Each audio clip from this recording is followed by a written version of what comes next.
चौथा चरण खत्म हो गया। चौथे चरण के बाद देश के 18 राज्यों में चुनाव भी खत्म हो गए। 380 सीटों पर वोटिंग हो गई है।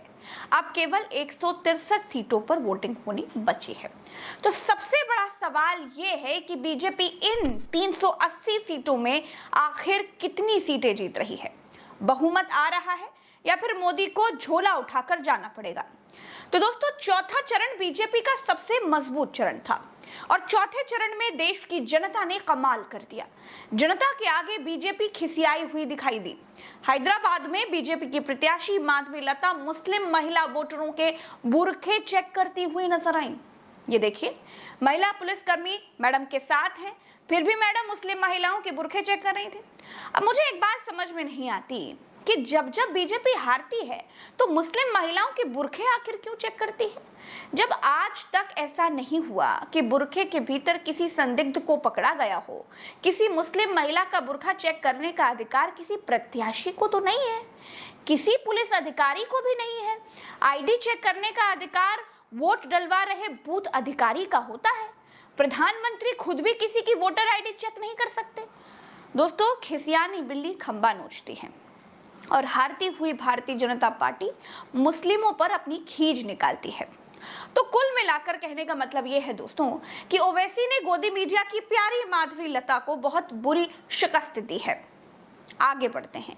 आपने अब तक केवल हवा हवाई सुना होगा कि वोट दिया किसी और को और पर्ची निकली कमल की, लेकिन चौथे चरण में बीजेपी का जनाजा ना निकलने पाए, शायद इसकी पूरी व्यवस्था बड़ी माकूल तरीके से कर ली गई थी। यूपी में खीरी की एक सीट पड़ती है। यहां से अमित शाह के जूनियर मंत्री अजय मिश्रा टेनी चुनाव लड़ रहे हैं। उनकी सीट पर वोटर ने शिकायत की, उन्होंने बटन साइकिल की दबाई और पर्ची कमल की निकल आई। और जब हम डालने गए, हमने साइकिल पर बटन दबाई, कमल का फूल का निशान निकल रहा है। हमारे पीछे 3-4 लोग वो भी डाले, वो भी बटन दाब रहे हैं, वोट नहीं पड़ रहा है। ये धांधली करवा रहे हैं प्रशांत पीठासीन अधिकारी गोला। मैं गोला से बोल रहा हूँ, हसरजा बरकाती, मुन्नूगंज मेरा वोट नंबर है, 575 नंबर मेरा वोट है। क्या हो गया आपके साथ? मैंने वोट डालने गई इसमें, सर मैंने वोट डाला, मुझसे घर में बताया गया था जो साइकिल पे देना उसमें साइकिल ही छपके आएगी, उसमें फूल छपके आया सर। मैंने कहा देखिए सर वो फूल छपकर आपकी वोट पल गई, जाइए बाहर बात कीजिए। अब दोस्तों, मध्य प्रदेश चलिए। यहाँ उज्जैन में जब लोग ठोक ठोक कर इंडिया को वोट कर रहे थे तो ये पीठासीन इलेक्शन अधिकारी मैडम लोगों से मोदी को वोट देने की अपीलें कर रही थी। जब ये मैडम बाहर आई और लोगों ने इनसे पूछा तो माफी मांगने लगी, कहने लगी कि कहो तो पैर छू लूं, मुझसे गलती हो गई। दोस्तों, मैडम ने स्वेच्छा से ऐसा किया होगा ऐसा नहीं है। सरकारी पीठासीन अधिकारियों को भी बीजेपी को वोट देने के लिए गिड़गिड़ाना पड़ जाए तो समझिए चौथे चरण में लोगों ने बीजेपी का कैसा मोर बनाया होगा। चलिए आगे बताती हूँ। शाहजहांपुर में वहां भी बीजेपी की हालत बहुत पतली दिखाई दी। यहां तो हद ही हो गई दोस्तों। पुलिस बीजेपी के प्रधान की गाड़ी में घूम रही थी, जी हाँ, और मतदान को प्रभावित कर रही थी। यानी चुनाव में बीजेपी चुनावी ड्यूटी में लगे पुलिस का खर्चा पानी उठा रही है। पुलिस बीजेपी की नौकर बनी दिखाई दे रही थी। हमेशा पुलिस गड़बड़ लोगों को पकड़ती है, लेकिन मोदी के अमृतकाल में यह हो रहा है कि चुनाव में लोग पुलिस को बीजेपी के साथ पकड़ते नजर आए। लोगों ने बीजेपी और पुलिस की मिली भगत पकड़ी तो पुलिस के मुंह से थूक तक नहीं निकला। बेशर्म पुलिस वाले गाड़ी से बाहर तक नहीं निकले। आपने बोला कि नहीं बोला? सॉरी बोला ना मैंने, बोला तो सॉरी, कान पकड़ के सॉरी बोल रही हूँ। तो काहे के लिए बोला फिर आपने? अरे बाबा सॉरी बोल रही हूँ, दादा मैं तेरे पैर पकड़ लूँ? पैर में मत है ना, ऐसा कुछ भी नहीं है हमारे मन में भी नहीं। आप हट जाओ, हम लोगों आप तो हमको आप चाहिए नहीं यहाँ पे दिन भर। आप बोलते आप मतदान केंद्र को प्रभावित कर रहे हो आप मोदी मोदी करके। अरे नहीं भैया, मोदी मोदी क्यों करेंगे हम? मैंने आंखों के सामने बोला, मैं खुद लाइन में लगा था। मैं क्यों बोलूंगी ऐसा? मेरा आपने मेरे सामने नहीं बोला। हाँ। मैं खुद लाइन में लगा हुआ था। अरे बाबा सुनो तो सही, बोला कि नहीं बोला आपने बताओ। अरे बाबा गलती हो गई ना, वो भाई सहज निकला है, कोई हमारे को कोई किसी की कैंपेनिंग थोड़ी करनी है। फर्रुखाबाद में अलीगंज विधानसभा के अंदर बूथ नंबर 349 पर गांव के लोग वोट डालने के लिए पहुंचे तो उनसे प्रशासन के लोगों ने आधार कार्ड और पर्ची ले ली और उनसे कहा कि बाद में आना। और जब ये लोग बाद में वोट डालने पहुंचे तो इन्हें भगा दिया गया, वोट डालने नहीं दिया गया। मुझसे कागज ले लिए, फॉर्म ले लिया और आधार कार्ड ले लिया और फोटो ले लिया और कह दिया आप जाइए 12 बजे बाद आना।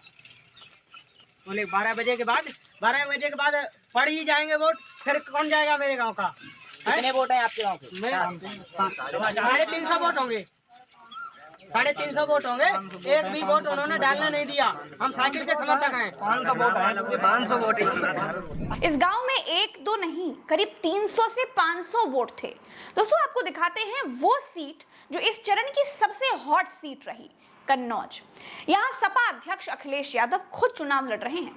यहाँ कई बूथों पर गड़बड़ी की शिकायतें आईं तो अखिलेश यादव लखनऊ से निकले और कन्नौज पहुंच गए। छिबरा, मऊ और तिरवा की कई बूथ पर गए। इसी कन्नौज में चुनाव के बीच मौजूदा सांसद सुब्रत पाठक के भाई समीर पाठक उर्फ छोटू ने खुली गुंडाई की, गालियां दी और पुलिस चुपचाप सांसद जी के भाई का तांडव देखती रही। क्या है? तुम्हारे मारो वाले जो है तुम्हारा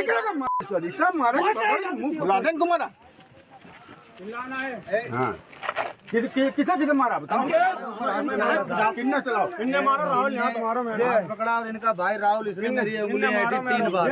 तुम गाली दोगे आदमों को, गाली दे रहे गाली, ज्यादा गुंडाई करी, मार लपड़ डाले मुंह। मैं एडवोकेट भी हूँ, कोई तुम जय।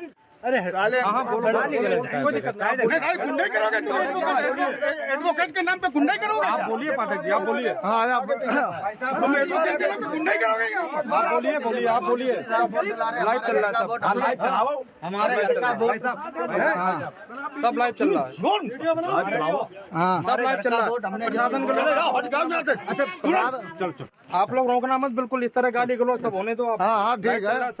कन्नौज में ही बीजेपी के लोग पुलिस अधिकारी को चुपचाप जो हो रहा है वो देखने की धमकी दे गए और पुलिस वाले को मारने की धमकी दे गए। सुनिए जरा। कह के आए कि एजेंट है कि नहीं है? आप बैठो ना शांति से, यहाँ पे देखो चौधरी इधर हो समझो, बीच में नहीं हो,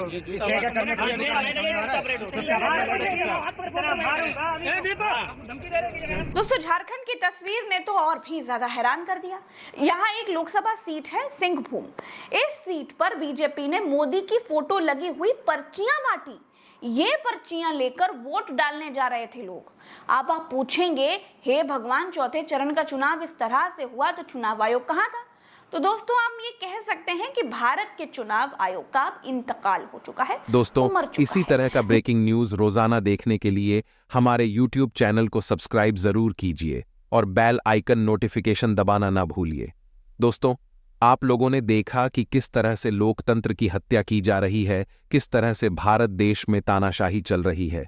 अगर बीजेपी जीती तो भारत देश के संविधान को खत्म कर दिया जाएगा। इसलिए आप लोग सही प्रत्याशी चुनें, क्योंकि आपका एक वोट भारत देश को बदल सकता है। अगर गलत वोटिंग किया तो भारत देश का संविधान खतरे में हो जाएगा, लोकतंत्र खत्म हो जाएगा।